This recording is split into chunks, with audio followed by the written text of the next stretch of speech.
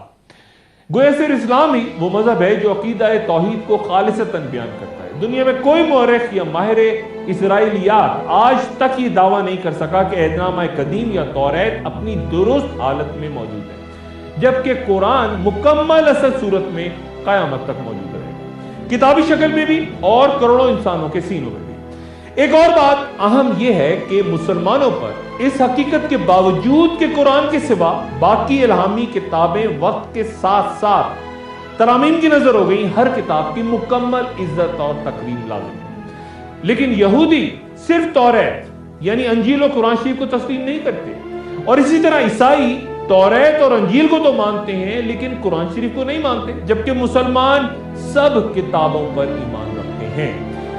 یہودیت ایک نسلی مذہب ہے، یعنی یہودی ہونے کے لیے ماں اور باپ کا یہودی ہونا ضروری ہے، کوئی دوسری قوم یا مذہب کا شخص یہودیت قبول نہیں کر سکتا، اور ان کے مذہب میں کوئی دوسرے مذاہب سے شادی بھی نہیں ہو سکتی۔ ان کی ریاست اسرائیل دنیا کا واحد ملک ہے جس کا نام حضرت یعقوب علیہ السلام کے نام پہ ہے، اور تاریخ میں یہ قوم نہ صرف بخت نصر، فرعونوں، اہل فارس، مسلمانوں، عیسائیوں، جرمنز، عربوں، یہ سب سے ہی لڑتے رہے، ٹکراتے رہے، لیکن تمام تر دشواریوں کے باوجود ایک قوت بن کے بار بار ابھرتے بھی رہے، اور اسی لیے وہ اپنے آپ کو اللہ کے پسندیدہ بندے یا چوزن پیپل کہتے ہیں۔ کسی پچھلی نشست میں یہ بات کہہ چکا ہوں کہ یہودیوں کا حضرت داؤد علیہ السلام اور حضرت سلیمان علیہ السلام کے دور میں تعمیر کردہ ہیکل سلیمانی بخت نظر بادشاہ نے تباہ کر دیا اور تابوت سکینہ کو وہ ساتھ رہ گیا، تو جو کہ آج تک نہیں ملا۔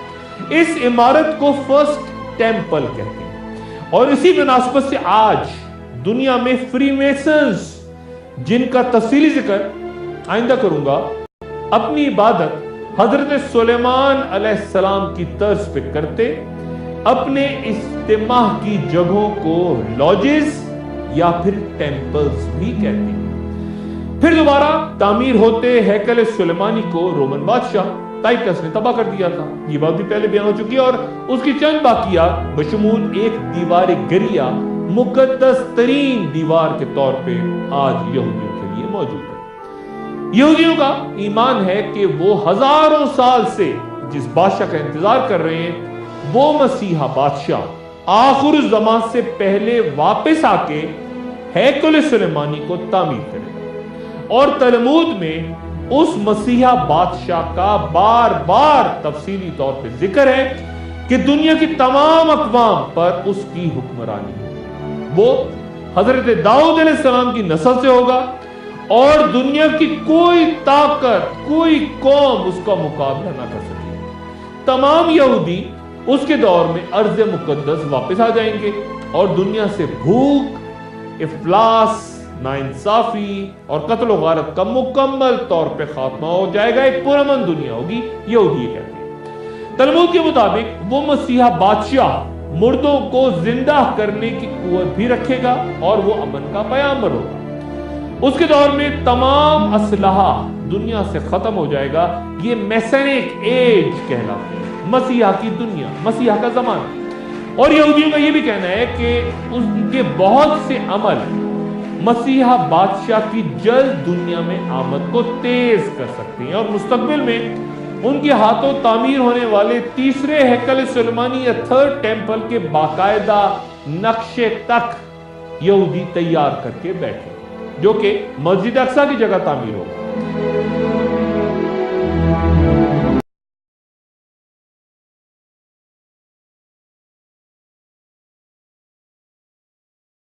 عبادت کا لازمی حصہ ہیکل سلیمانی کی دوبارہ تعمیر کے لیے دعاؤں پہ مشتمل ہوگا۔ وہ ہر وقت دعا کرتے ہیں مسیحا بادشاہ کی آمد۔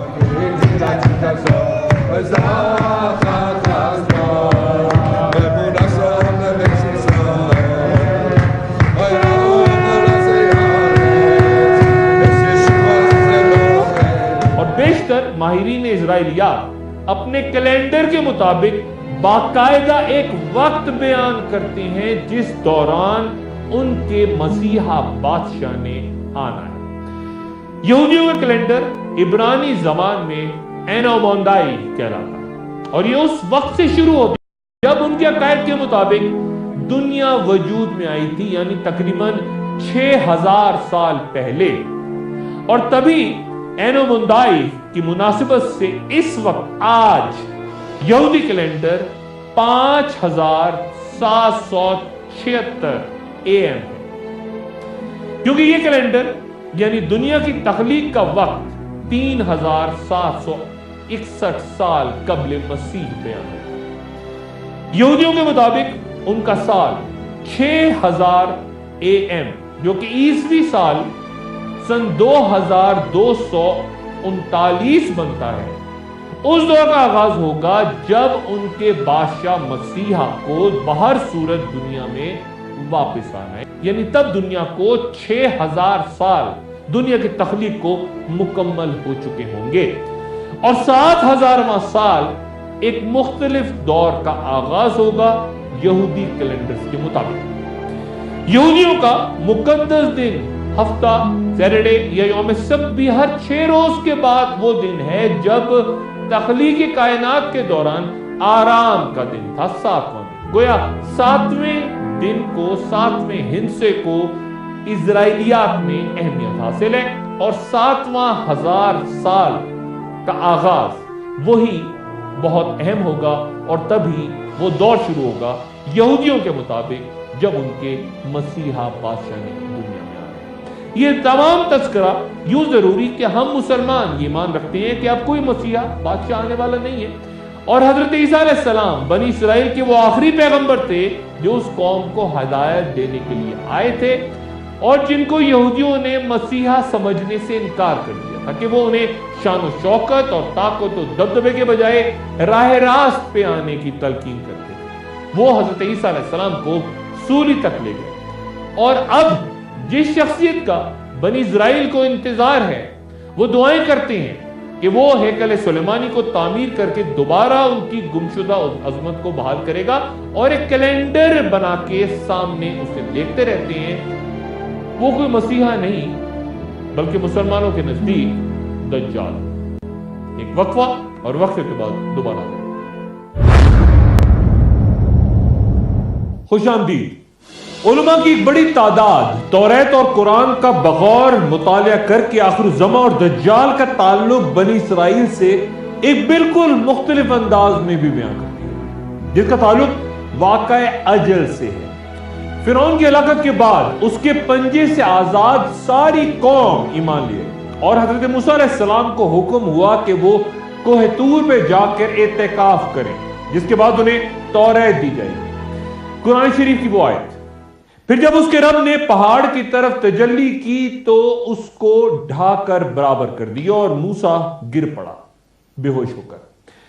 یہی موقع تھا جب اللہ تعالیٰ نے حضرت موسیٰ علیہ السلام کی میقات 30 روز سے بڑھا کے 40 روز کر دی، لیکن اس دوران جب وعدے کے مطابق 30ویں دن کی شام تک موسیٰ علیہ السلام واپس نہ آئے تو قوم میں یہ افواہ پھیل گئی کہ یا تو موسیٰ علیہ السلام وفات پا گئے یا کوہ طور پہ اللہ نے انہیں رد کر دیا، جس کے بعد وہ غم زدہ ہو کر کہیں چلے گئے۔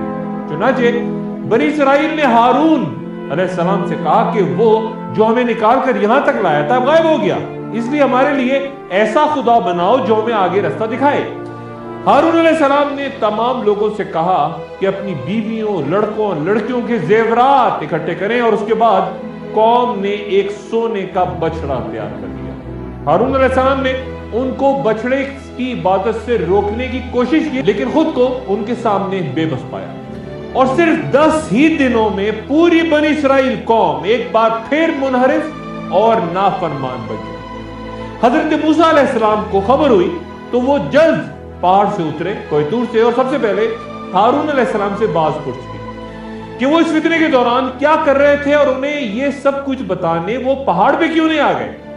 جب ہارون علیہ السلام نے انہیں حالات کی پیچیدگی سے آگاہ کیا تو حضرت موسیٰ مطمئن ہوئے، اور پھر انہوں نے ہارون علیہ السلام اور دیگر مومنین کے لیے دعا کی۔ لیکن جرم یعنی بچڑے کی پوجا کی سزا کے طور پر بنی اسرائیل کے ہزاروں افراد موت کے گھاٹ اس طرح اتر گئے کہ انہوں نے خود ایک دوسرے کو قتل کر ڈالا۔ اس واقعے سے متعلق کئی یہودی اور مسلمان علماء کئی سوالات اٹھاتے ہیں، مثلا یہ کہ آخر ان 10 دنوں میں ایسا کیا ہوا کہ ساری ہی قوم نافرمان ہو گئی۔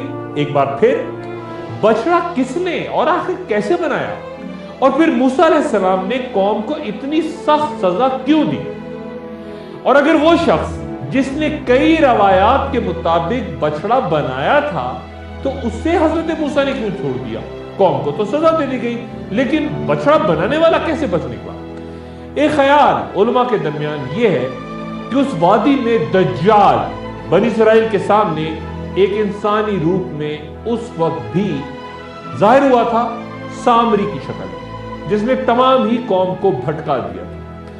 سیاق و سباق سے بہت سے علماء یہ نتیجہ اخذ کرتے ہیں کہ موسیٰ علیہ السلام جانتے تھے کہ یہ اصلاً دجال اکبر ہے، اور اگر اس وقت اسے مارنے کی کوشش کی گئی تو اس کی موت واقع نہیں ہوگی، اس لیے بچڑا بنانے والے کو مارنے کی کوشش نہیں کی گئی۔ لیکن حضرت موسیٰ علیہ السلام نے اس کے سامنے خدائی کا دعویٰ کرنے والے بچڑے یجل کو پکڑا، پہلے اسے آگ میں جلا کے خاکستر کیا، اور پھر اس خاکستر کو باریک پیس ڈالا اور اس کو پانی میں بہا دیا۔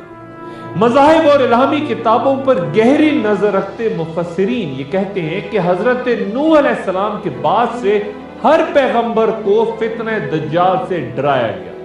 کیا اس کا مفہوم یہ لیا جائے کہ دجال ایک شخص نہیں بلکہ کسی فلسفے یا طاقت کا نام ہے؟ احادیث کے مطابق حضرت عیسیٰ علیہ السلام کی واپسی سے پہلے دجال کو آخری دور میں ظاہر ہونا ہے۔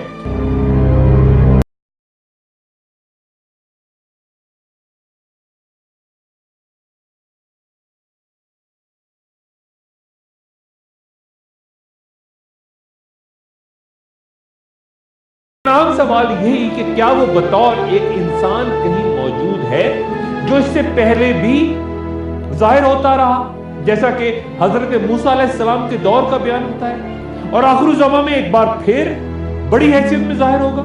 اس کو اور ابلیس کا کیا تعلق ہے؟ اور اگر وہ حضرت نوح علیہ السلام کے دور سے موجود ہے تو کیا واقع اجل یعنی حضرت موسیٰ علیہ السلام کے دور کے علاوہ بھی کہیں اور ظاہر ہوا، کسی اور دور میں؟ یا علماء کو کسی اور واقعے کے دوران دجال کی موجودگی کا شک بھی ہوا؟ یہ عجب معاملہ ہے کہ نہیں کہ تاریخ صرف 2 بار، تمام مذاہب کی تاریخ صرف 2 بار دجال کی موجودگی کا سراغ ہے، ایک حضرت موسیٰ علیہ السلام کے دور میں، اور دوسرا واقعہ رسول اللہ صلی اللہ علیہ وآلہ وسلم کے دور میں تمیم داری کی حدیث میں ملتا ہے۔ تمیم داری ایک عیسائی تھے جنہوں نے مدینہ میں اسلام قبول کیا۔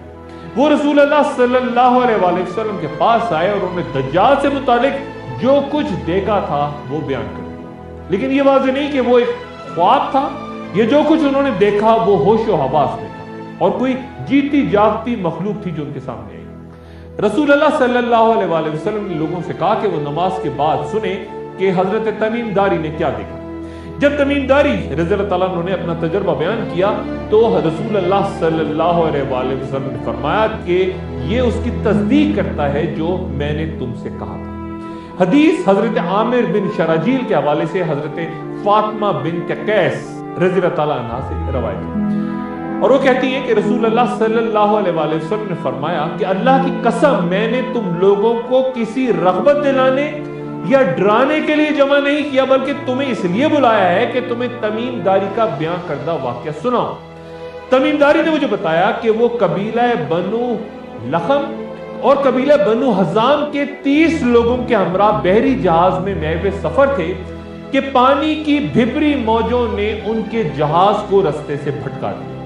وہ 1 ماہ تک سمندر میں بھٹکنے کے بعد ایک جزیرے کے قریب جا نکلے اور غروب آفتاب کے وقت جہاز کو جزیرے کے قریب لے گئے۔ پھر چھوٹی کشتی میں بیٹھ کے وہ جزیرے تک پہنچے اور اس میں داخل ہو گئے۔ وہاں انہیں ایک گھنے اور موٹے بالوں والا جانور دکھائی دیا۔ بالوں کی کثرت کے باعث پتہ نہ چلتا تھا کہ اس کی اگلی جانب کون سی ہے اور پچھلی جانب کون سی۔ انہوں نے تعجب سے کہا کہ تیرا ستیہ ناس ہو، تو کیا چیز ہے؟ تو جواب دیا اس مخلوق نے، جساسہ۔ انہوں نے پوچھا کہ جساسہ کیا؟ تو اس نے کہا کہ تم اس شخص کے پاس جاؤ جو الگ تھلگ رہتا ہے، وہ تمہارے بارے میں جاننے کا بہت خواہش مند ہے۔ اس جساسہ نے جب اپنا نام بتایا تو ہمیں اندیشہ ہوا کہ کہیں یہ کوئی شیطانی تو نہیں۔ ہم نے جلدی سے اس خانقاہ کا رخ کیا اور جب وہاں داخل ہوئے تو ہم نے ایک عظیم الجثہ انسان دیکھا جو بہت مضبوطی سے بندھا ہوا تھا۔ اس کے دونوں ہاتھ اس کی گردن سے بندے تھے اور گھٹنوں سے ٹخنوں تک وہ لوہے کی زنجیروں میں جکڑا ہوا تھا۔ ہم نے کہا کہ تیرے لیے ہلاکت۔ اس نے کہا کہ تم میرے بارے میں جاننے میں کامیاب ہو گئے، یہ بتاؤ کہ تم کون ہو؟ ہم نے کہا کہ ہم عرب ہیں اور ایک بحری جہاز میں سوار تھے کہ سمندر کی طوفانی بھپری لہروں نے ہمیں دربدر کر دیا اور ہمیں جزیرے تک پہنچا دیا۔ اس نے کہا کہ مجھے بیسان کے کھجوروں کے بارے میں بتاؤ۔ ہم نے پوچھا کہ اس کے بارے میں کیا پوچھنا چاہتے ہو؟ تو اس نے کہا کہ بیسان کے کھجوروں کے درختوں پر پھل آتے ہیں یا نہیں؟ ہم نے جواب دیا کہ ہاں، پھل آتے ہیں۔ بیسان فلسطین کے شہروں میں سے ایک ہے جو نہر جالوت کے جنوب مغرب میں واقع ہے۔ پھر اس نے پوچھا کہ مجھے جھیل تبریہ کے بارے میں بتاؤ کہ کیا اس میں پانی موجود ہے اور کتنا پانی ہے؟ تو ہم نے کہا کہ بہت پانی ہے۔ تو پھر اس نے کہا کہ عنقریب پانی ختم ہو جائے گا۔ پھر اس نے کہا کہ مجھے زخر چشمے کے بارے میں بتاؤ، کیا وہاں کے باشندے اس کے پانی سے کاشتکاری کرتے ہیں؟ ہم نے کہا ہاں کرتے ہیں۔ پھر اس نے کہا کہ امی پیغمبر کا کیا حال ہے؟ ہم نے کہا کہ وہ مکہ سے ہجرت کر چکے اور مدینہ منورہ میں مقیم ہیں۔ اس نے پوچھا کہ عربوں سے ان کی جنگ ہو چکی؟ ہم نے کہا ہاں ہو چکی۔ اس نے کہا نتیجہ کیا رہا؟ ہم نے کہا کہ وہ ارد گرد کے عربوں پر غالب آ گئے ہیں اور سب نے اطاعت قبول کر لی ہے۔ اس نے کہا کہ کیا یہ سب کچھ ہو چکا؟ ہم نے کہا بالکل، یہ سب کچھ ہو چکا۔ اس نے کہا یہی ان کے لیے بہتر ہے کہ وہ اس نبی کی اطاعت کریں۔ اب میں تمہیں اپنے بارے میں بتاتا ہوں۔ میں مسیح دجال ہوں۔ عنقریب مجھے خروج کا حکم ملے گا، میں نکلوں گا اور ساری دنیا کے ہر شہر کا چکر 40 روز میں لگا لوں گا، سوائے مکہ اور مدینہ کے، کیونکہ یہ 2 شہر مجھ پہ حرام کر دیے گئے۔ ان میں سے کسی شہر میں اگر میں داخلے کی کوشش کروں گا تو میرا سامنا ایک فرشتے سے ہوگا جو تلوار لیے میرے سامنے کھڑا ہوگا۔ وہ مجھے ان شہروں میں جانے سے روک دے گا، یعنی مکہ اور مدینہ کے تمام رستوں اور شاہراہوں پر بھی فرشتے متعین ہوں گے جو اس کی حفاظت کریں گے۔ حضرت فاطمہ بنت قیس رضی اللہ تعالیٰ عنہ فرماتی ہیں کہ پھر رسول اللہ صلی اللہ علیہ وآلہ وسلم نے اپنا عصا زمین پہ مارا اور فرمایا کہ مجھے تمیم داری کی بات اچھی لگی کیونکہ وہ میرے بیان کے مطابق تھی۔ اور پھر آپ صلی اللہ علیہ وآلہ وسلم نے فرمایا کہ خبردار رہو، وہ یعنی دجال شام کے سمندر یعنی بحر متوسط یا یمن کے سمندر یعنی بحر عرب میں ہے، لیکن نہیں، وہ مشرق میں ہے اور پھر آپ صلی اللہ علیہ وآلہ وسلم نے مشرق کی جانب اشارہ فرمایا، اور حضرت فاطمہ بنت قیس رضی اللہ تعالیٰ عنہ فرماتی ہیں کہ میں نے یہ حدیث ذہن میں محفوظ کر لی۔ تو کیا دجال کسی ایسے جزیرے میں ہے جو کہ مدینہ منورہ کے مشرق میں، یا پھر ان سمندروں میں جو کہ مختلف جگہوں پہ بیان کیے جاتے ہیں، اور کیا وہ جزیرہ جس کا ذکر ہوا یہ بھی کہیں ان سمندروں میں؟ ایک وقفہ اور وقفے کے بعد دوبارہ حاضر۔ خوش آمدید۔ دجال کا فتنہ عظیم ترین فتنہ بیان ہوتا ہے، لیکن وہ کہاں ہے، کب سے ہے، اور اس کا ظہور کس مقام پر کس وقت ہوگا، اس بارے میں قرآن شریف میں ذکر ہے، خصوصاً تب جبکہ اہم ترین مذاہب میں آخر الزمان کے حوالے سے اس کا اہم ترین کردار ان کے بیشتر علماء دجال ہی بیان کرتے ہیں۔ کیا حکمت ہے ہم نہیں جانتے۔ رسول اللہ صلی اللہ علیہ وآلہ وسلم کو اپنی امت کے بارے میں اس فتنے کا بہت خوف تھا۔ تمام انبیاء سابقین نے بھی اپنی امتوں کو حضرت نوح علیہ السلام کے بعد سے لے کے اس فتنے سے ڈرایا تھا، اور نبی صلی اللہ علیہ وآلہ وسلم نے ہر نماز کے آخر میں فتنہ دجال سے پناہ مانگنے کا حکم دیا۔ قرآن مجید میں ذکر نہ آنے کی کیا حکمت ہو سکتی ہے، اس پہ بات میں آئندہ کروں گا، لیکن خروج دجال سے پہلے ایک اہم واقعہ یوں پیش آیا۔ حضرت ابو ہریرہ رضی اللہ تعالیٰ عنہ سے روایت ہے کہ قیامت تب تک نہ آئے گی جب تک عیسائی احماق یا دابق کے مقام پہ پڑاؤ نہ ڈالے۔ دابق کی تاریخی بستی شام کے شہر حلب کے نزدیک ترکی کی حدود سے صرف 10 کلومیٹر کے فاصلے پر۔ عیسائیوں کا مقابلہ کرنے کے لیے مدینہ سے مسلمانوں کا ایک لشکر روانہ ہوگا جو کہ اس وقت روئے زمین پہ بہترین لوگ ہوں گے۔ جب دونوں لشکر ایک دوسرے کے مقابل سفارہ ہوں گے تو عیسائی کہیں گے کہ تم لوگ ذرا ہٹ جاؤ، پہلے ہمیں ان لوگوں سے لڑائی کرنے دو جو ہم میں سے گرفتار ہو گئے۔ اس بات سے معلوم ہوتا ہے کہ مسلمانوں اور عیسائیوں میں تب تک کئی جنگیں ہو چکی ہوں گی جن میں مسلمان کامیاب ہوئے ہوں گے، عیسائیوں کو قیدی بنا لیا گیا ہوگا، اور وہ پھر مسلمانوں کے لشکر میں اسلام قبول کرنے کے بعد لڑیں گے۔ لیکن مسلمان کہیں گے کہ نہیں، اللہ کی قسم ہم اپنے ان مسلمان بھائیوں سے نہیں الگ ہو سکتے۔ لڑائی شروع ہوگی اور مسلم لشکر کا 1/3 حصہ میدان جنگ سے فرار ہو جائے گا۔ لشکر کے 1/3 لوگ شہید ہو جائیں گے، اور یہ اللہ کے نزدیک افضل ترین شہداء، اور باقی 1/3 لشکر فتح حاصل کریں۔ یہ لوگ کبھی فتنے میں مبتلا نہیں ہوں گے، اور یہی لوگ قسطنطنیہ فتح کریں گے۔ جب وہ اپنی تلواریں زیتون کے درختوں سے لٹکا کے مال غنیمت وغیرہ تقسیم کر رہے ہوں گے تو شیطان درمیان میں آ کے آواز لگائے گا کہ لوگو، تمہارے بعد مسیح دجال تمہارے گھروں میں داخل ہو گیا۔ شیطان کی خبر سن کے لشکر اسلام کے سپاہی گھبرا کے وہاں سے نکلیں گے۔ خبر تو باطل ہوگی، غلط ہوگی، لیکن جب وہ شام میں پہنچیں گے تو واقعی مسیح دجال کا ظہور ہو چکا۔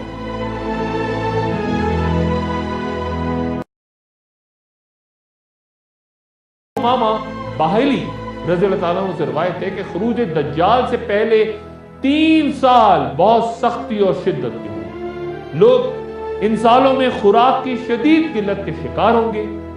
پہلے سال اللہ آسمان کو حکم دے گا کہ وہ اپنی 1/3 بارش روک دے، اور زمین کو حکم دے گا کہ وہ اپنی 1/3 پیداوار بند کر دے۔ پھر اگلے سال آسمان کو حکم ہوگا کہ وہ اپنی 2/3 بارش روک لے، اور زمین کو حکم ہوگا کہ وہ اپنی 2/3 پیداوار بند کر دے۔ اور پھر تیسرے سال آسمان کو حکم ہوگا کہ وہ اپنی ساری بارش روک لے، اور زمین کو حکم ہوگا کہ وہ اپنی ساری پیداوار بند کر دے۔ نتیجہ یہ نکلے گا کہ آسمان سے بارش کا ایک قطرہ نہ گرے گا اور زمین سے کچھ پیدا نہ ہوگا۔ روئے زمین پہ جتنے بھی سایہ دار درخت ہوں گے وہ تباہ و برباد ہو جائیں گے، سوائے ان کے جن کو اللہ بتائے گا۔ لوگوں نے سوال کیا کہ یا رسول اللہ، پھر لوگوں کا ذریعہ معاش کیا ہوگا؟ تو آپ صلی اللہ علیہ وآلہ وسلم نے فرمایا